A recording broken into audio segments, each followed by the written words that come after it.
Yeah, what's going on, family? It's your man B Miles coming to you live once again with another video from the B Miles 84 Conscious channel.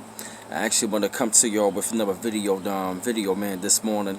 I actually want to talk about how New York could be the first state done with private prisons, and this is a topic right here that I really feel that we need to really talk about right about now, and especially at this proper time.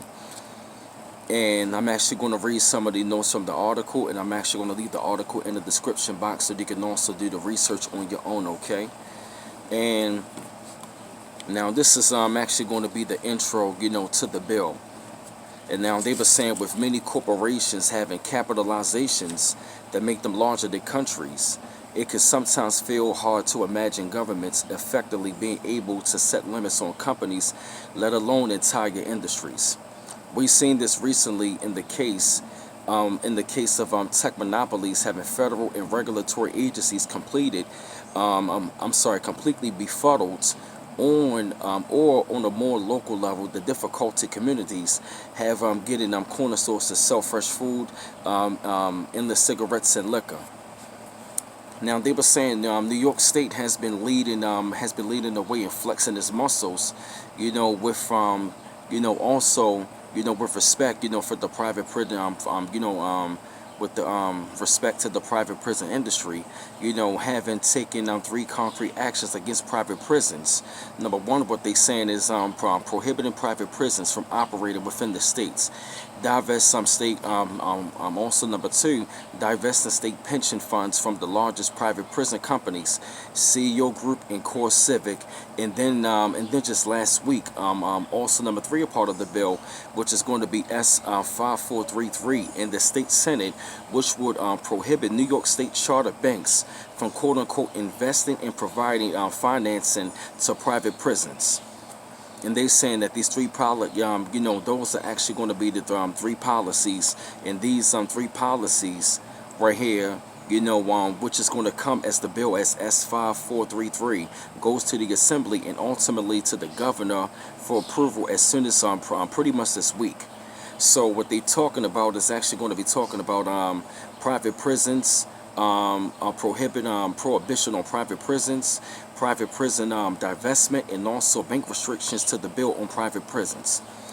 Now, what they're saying right here in private prison prohibition, as noted in time, private prisons in America can be traced to a long history of profiting of those convicted of crimes. In the late 1960s, Terrell Don Hutto ran a cotton plantation the size of Manhattan, which pretty much operated predominantly off of unpaid African American convict labor. It was he let me slow down. They said he then went on to find and fund the 1.8 billion private prison Corrections Corporation of America, known as Core Civic. And they were saying today that 23 states continue to contract with Core Civic and also CEO Group. New York is one of the three states nationally that has prohibited the operation of private prisons within the state prison system, although federal facilities technically may still choose to contract with private prisons. The prohibition dates back to 2007 when Assembly Member Ortiz and also State Senator Nazaleo introduced A4484/B/41118. Notably, the bill memo stated that in the effort to force upon state and local governments to cut operating costs, some are turning to the privatization to prisons.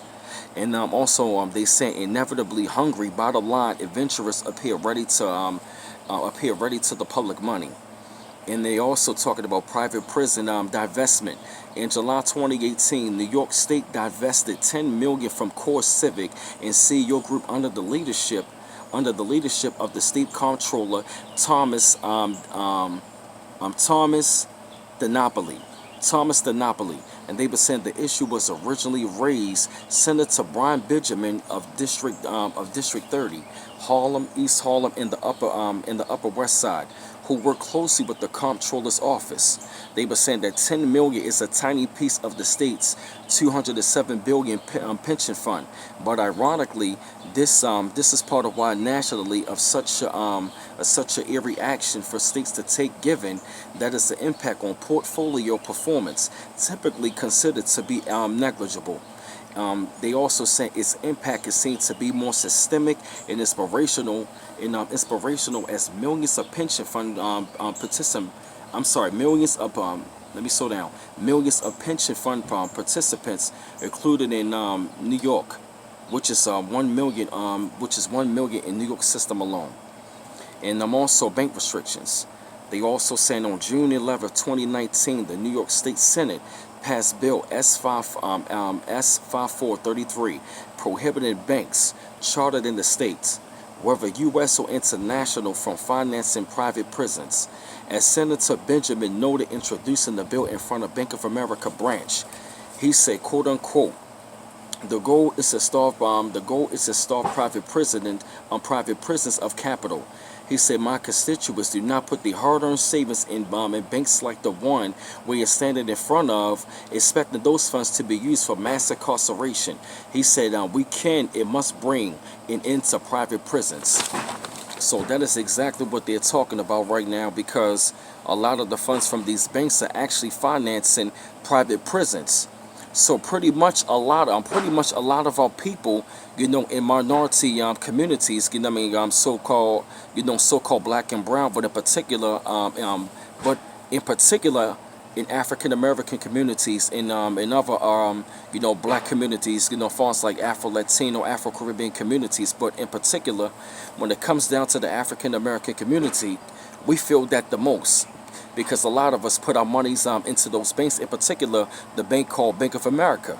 In Bank of America, for a long time, they have been robbing people of a lot of money. So it comes, really come to find out, it really goes to shows that a lot of the money that they use on overdraft fees, or what they stripping people of, they're using the money to fund private prisons. If you notice, Bank of America, they always have a lot of problems with their banks, and as far as the overdraft fees, it seems like once you use the money, you look up again, you have less money than what you have. Then before you know it, you're dealing with an overdraft fee. And that is crazy. So now we really have an understanding why they want to end private prisons, because a lot of that money and that capital is being used from the banks of the taxpayers' money to fund prisons. So it's almost, man, we are pretty much funding our own oppression for our people to stay in mass incarceration and going into prison. But I had to come to y'all with this video, man, spread thoughts up on this. I do apologize. This subject is really, really deep. I just had to really read my notes, but I'm going to leave the article in the description box to do your further research. I know that was a lot that I read, but if you'd like to donate to the channel, you can donate at Cash App at cash.me/$bmouse8, and also at PayPal at www.paypal.me/bmouse84. And when you subscribe to the channel, don't forget to hit the bell to get all of my notifications. And this your man B Miles coming to you live once again from the B Miles 84 Conscious channel. One love once again. Peace.